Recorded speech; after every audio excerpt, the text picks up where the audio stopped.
RG Kar medical college మాజీ principal Sandeep Ghosh నివాసంలో enforcement directorate ED సోదాలు నిర్వహిస్తోంది. తన హయాంలో మెడికల్ కాలేజీలో ఆర్థిక అవకతవకలకు సంబంధించి ఈడీ అధికారులు తనిఖీలు చేస్తున్నారు. ఆయనకు సన్నిహితుడైన ముగ్గురు నివాసాలపై కూడా అధికారులు దాడులు నిర్వహించారు. సందీప్ ఘోష్ ప్రస్తుతం సిబిఐ కస్టడీలో ఉన్న విషయం తెలిసిందే.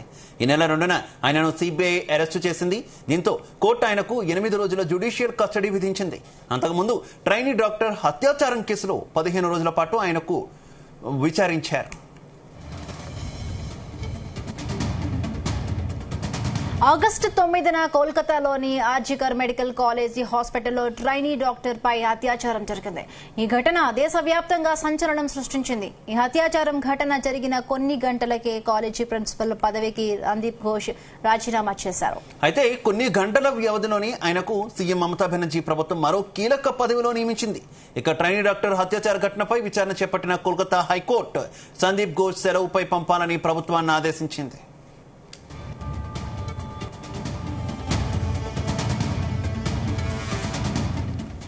ఇదే అంశానికి సంబంధించి మరిన్ని పూర్తి అప్డేట్స్ మా ప్రతినిధి శ్రీచరణ్ అందిస్తారు. శ్రీచరణ్, ఇమబితో ఆర్జికర్ మెడికల్ కాలేజ్ మాజీ ప్రిన్సిపల్ సందీప్ ఘోష్ నివాసంలో ఈ రోజు ఉదయం ఎన్ఫోర్స్మెంట్ డైరెక్టరేట్ ఈడీ సోదాలు నిర్వహించింది.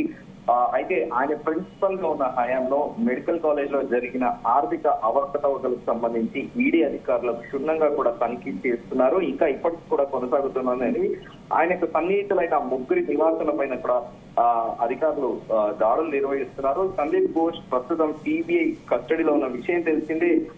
ఈ నెల 2వ తేదీన ఆయనని అరెస్ట్ చేసింది. దీంతో ఆయన కోర్టు 8 రోజులు జ్యుడిషియల్ కస్టడీ కూడా విధించింది. అంతకుముందు ఆయన ట్రైనీ డాక్టర్ అత్యాచారం కేసులో 15 రోజుల పాటు ఆయనను విచారించింది. అయితే అంతకుముందు సిబిఐ కూడా కొద్ది రోజుల కిందట సిబిఐ కూడా సోదాలు నిర్వహించింది సందీప్ ఘోష్ నివాసంలో. ప్రస్తుతం దేశవ్యాప్తంగా చర్చనీయాంశంగా మారిన కోల్కతా ట్రైనీ డాక్టర్ విషయాలు రోజుకు కొత్త ట్విస్టులు, కొత్త అప్డేట్స్ తో కూడా దేశవ్యాప్తంగా సంచలనాత్మకంగా మారింది. ఇటీవలే అసెంబ్లీలో కూడా ఇలాంటి నేరాల భవిష్యత్తులో జరగకుండా ముఖ్యమంత్రి మమతా బెనర్జీ కూడా ఒక కొత్త క్రిమినల్ లా అసెంబ్లీలో పాస్ చేసిన విషయం తెలిస్తే దీనికి అపోజిషన్ పార్టీగా ఉన్న వెస్ట్ బెంగాల్ లో బీజేపీ మద్దతు ఇచ్చింది. అయితే పలు అనుమానాలు కూడా ఈ కేసులో అందరూ దేశవ్యాప్తంగా కూడా వ్యక్తం చేస్తున్నారు. మనం విజువల్లో కూడా చూసాము. అత్యాచార ఘటన జరిగిన తర్వాత కూడా ఈ సందీప్ ఘోష్ ప్రిన్సిపల్ పిఏతో పాటు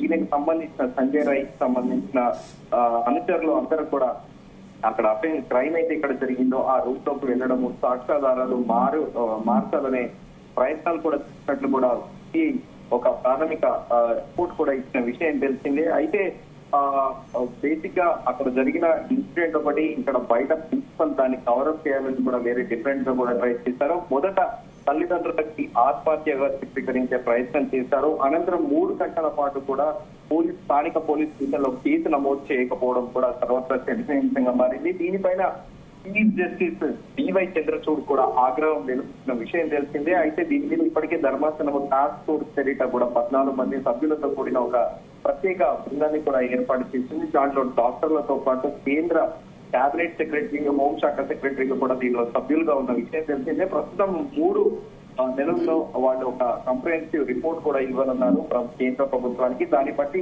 దేశవ్యాప్తంగా ఉన్న డాక్టర్లు, వైద్య సిబ్బందికి, ముఖ్యంగా మహిళలకు ఎలాంటి సేఫ్టీ మెజర్స్ తీసుకోవాలనే దానిపైన కూడా రిపోర్ట్ ఇవ్వబోతోంది. అయితే ఈ సందీప్ ఘోష్ పైన మాజీ ప్రిన్సిపల్ పైన 2021 నుండి కూడా పలు అవినీతి ఆరోపణలు ఆయన ఎదుర్కొన్నారు. ఆయన ముఖ్యంగా ఆయనంతా ఫ్రాడల్స్ యాక్టివిటీస్ చాలా ఎక్కువైపోయాయని, పోస్ట్ మార్టం చేసినాక డెడ్ బాడీస్ ఏవైతే ఉంటాయో కొన్ని యాక్సిడెంట్ కేసు కానీ అన్ఎక్స్పెక్టెడ్ కేసులు, ఆ కేసులు జరిగిన కుటుంబ సభ్యులు ఎవరు లేకపోతే ఆ డెడ్ బాడీస్ కూడా ఇల్లీగల్ గా అమ్ముకుంటారనే ఆరోపణ ఆయన పైన ఉంది. అలాగే దీంతో పాటు పోస్ట్ మార్టం అనంతరం కూడా కొన్ని ఆర్గన్స్ సంబంధించి బేసిక్ గా ఎంబీబీఎస్ లో కానీ పోస్ట్ గ్రాడ్యుయేట్ స్టూడెంట్స్ కి కానీ ఈ పోస్ట్ మార్టం అనంతరం కూడా వాళ్ళ వైద్య కళాశాలలో, వైద్య విధానంలో కూడా ఈ పోస్ట్ మార్టం గురించి వాటి కూడా ట్రైన్ చేస్తూ ఉంటారు, ఎడ్యుకేట్ చేస్తూ ఉంటారు. ఈ నేపథ్యంలో ఆయన పైన ఒక డెడ్ బాడీని అమ్ముకోవడమే కాకుండా ఆ ఫార్మసీకి సంబంధించిన పాటు అలాగే కాలేజ్ కి సంబంధించిన ఇన్ఫ్రాస్ట్రక్చర్